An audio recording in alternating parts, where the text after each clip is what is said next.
Boy, this freaking attack. I just took down number 6. Yeah, number 6. He has this kind of spider-shaped looking layout that's just like the biggest pain of everything you've ever seen ever. Relative to all the strategies that I've showed you guys so far about like typical ways to take stuff down. And I've had to skip a good like 3 or 4 people with this layout just because I had no idea, and spawned him and decided let's drop a guardian, let's figure this out. I built the layout on my base because it was so bad, and we did friendly challenge practices with it.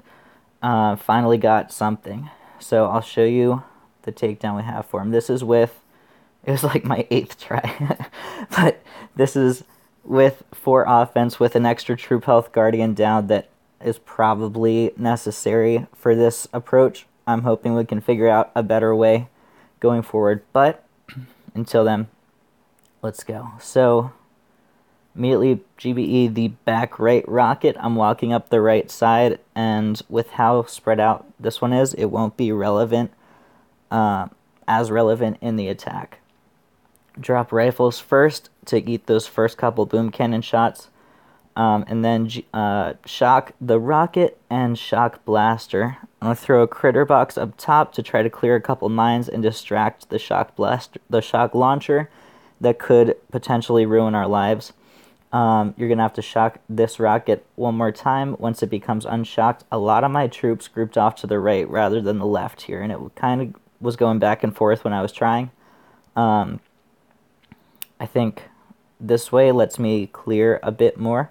I'm not sure if one is better or the other or something like that. It's just the way that the troops spread.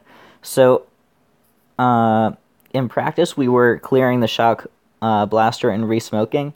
This time I had cleared so much because my troops went right that I just did one smoke and just let them go. And that saved me a bit of GBE. I got up here. I had to come around towards the top because we have to deal with the shock blaster to be able to create any kind of pocket to hope to potentially take down this layout. So shock when we get to the flamethrower so that it doesn't roast the troops we have as the shield from that rocket. And one more shock. Critter first, yeah. Critters and shocks to try to distract it. One more shock, I think, on the machine gun as we go in. And we're going in, rush that shock blaster, try to take it down as quickly as possible. And then we can reflare out of the way, try to get the medics behind so that they so the rocket can target that potentially instead of the critters from Everspark. I tried to reflare up here so they would shoot that mortar without me having to do anything, and a couple did. It really wasn't all the way there. And here's the part that saved my attack, is somehow farming up enough for this warrior, the supercharged warrior. I was done, and he managed to distract the shock launcher and the rocket and the machine gun. And man, he wasn't gonna make it, but he was buying me a whole lot of time. So I just sat there and prayed and was like, come on, dude, you can do it. You can do it. As soon as you're gone, my whole army's immediately dead. Please, hold out for me. We're so close. Come on, man. You got this. You got this.